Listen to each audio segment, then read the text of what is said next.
Hello, everyone. Welcome to Celsius 233, your go-to place for fiction book summaries. Today, we will immerse ourselves in The Restaurant at the End of the Universe by Douglas Adams. The Restaurant at the End of the Universe by Douglas Adams, first published in 1980, is the second book in the renowned Hitchhiker's Guide to the Galaxy series. This riotously inventive sci-fi comedy follows Arthur Dent and his companions as they navigate improbable adventures across space and time. Packed with biting satire, existential musings, and whimsical absurdities, the story brings them face to face with the mysteries of the universe, bureaucratic inefficiencies, and a meal at the titular restaurant where diners witness the universe's end in style. Plot summary: the heart of gold drifted through the vast expanse of space, its infinite improbability drive humming with potential chaos. Aboard the ship, Zaphod Beeblebrox, the ex-president of the galaxy, was brooding in frustration after an argument with the ship's overly cheerful computer. Nearby, Arthur Dent, a bewildered survivor of Earth's untimely demolition, sought solace in a cup of tea, an effort repeatedly thwarted by the ship's nutrimatic drink synthesizer, which insisted on serving a liquid that was almost, but not quite, entirely unlike tea. The tranquility of the moment shattered as a Vogon ship closed in on their position, bringing with it the threat of obliteration. The Vogons, infamous for their bureaucracy and ghastly poetry, had little interest in aesthetics or reason. Captain Prostetnik Vogon Jeltz, the very being who had ordered Earth's destruction, had his sights set on finishing what he had started, eradicating the last known humans and their inconvenient questions about the universe. As the Vogons unleashed their assault, Zaphod, with his characteristic bravado and lack of foresight, attempted to outmaneuver them. His desperation led him to convene a séance to summon his great-grandfather, Zaphod Beeblebrox IV, for guidance. The ghostly ancestor appeared, berated Zaphod for his failures, and cryptically mentioned a greater purpose tied to Zaphod's presidency and the heart of gold.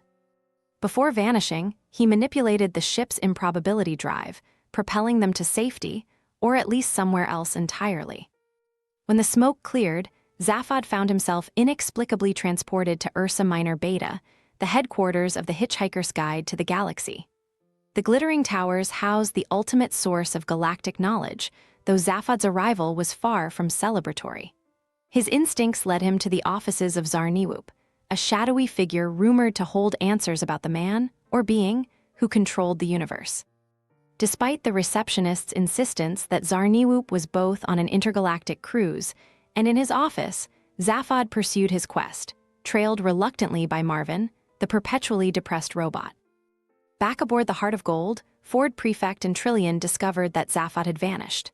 Marvin, inexplicably returned to their side, informed them that their journey now led to Milliways, the famed restaurant at the end of the universe. The restaurant, perched on a time bubble, allowed patrons to witness the grand finale of existence while enjoying a lavish meal. It was both a testament to advanced temporal engineering and a bold statement on cosmic nihilism. As they dined amid the opulent absurdity of Milliways, Zaphod revealed fragments of his muddled memories. His two brains, modified during his presidency, contained locked secrets about his mission. Meanwhile, Arthur marveled at the restaurant's spectacle, his ordinary human perspective providing a counterpoint to the galaxy's extravagance. Their meal was interrupted when the group impulsively decided to steal a sleek starship parked outside, a stunt made possible by Zaphod's unflinching disregard for consequences. Their new acquisition, however, turned out to be a disaster.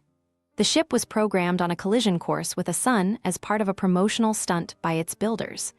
Trapped aboard with no means of escape, the crew faced certain doom until the intervention of Marvin, whose interaction with the ship's AI caused it to self-destruct in a fit of existential despair. This unexpected turn left them stranded once more. The group's journey then brought them to the planet of the ruler of the universe, a reclusive figure living in a small shack on a desolate world. This enigmatic being, unbothered by the weight of his title, exhibited a peculiar indifference to the nature of reality.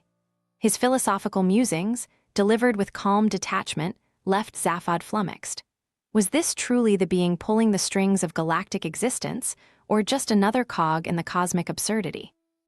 Meanwhile, Arthur and Ford stumbled upon the ruins of an ancient spacecraft on a distant world. Within its databanks lay records suggesting that the human race was not the product of natural evolution, but rather the result of a convoluted experiment conducted by a group of hyper-intelligent, pan-dimensional beings. These beings, disguised as mice, sought to uncover the ultimate question to match the ultimate answer. 42. Earth, it seemed, had been a giant organic computer designed for this purpose, and Arthur's brain might hold the key to completing the program. Before the mice could dissect Arthur's brain to retrieve the information, a series of improbable events orchestrated by the Heart of Gold's drive whisked the group away. They found themselves safely aboard the ship once more, with no clear answers but a profound sense of the universe's maddening complexity. Their adventures left them questioning not only their purpose, but also the very notion of purpose itself. The universe remained a chaotic, indifferent expanse, filled with improbable encounters, fleeting revelations, and unanswered questions. Yet, in the face of absurdity, they carried on, navigating the cosmos one improbable moment at a time. Hope you had fun. If you're hooked, don't stop now. Continue with the rest of the Hitchhiker's Guide to the Galaxy series by Douglas Adams. You'll find them below or on Celsius 233. Remember, while our summaries capture the essence, they can never replace the full experience of reading the book. If this summary intrigued you, consider diving into the complete story, buy the book, and immerse yourself in Douglas Adams's original work. Bye-bye, take care, have fun.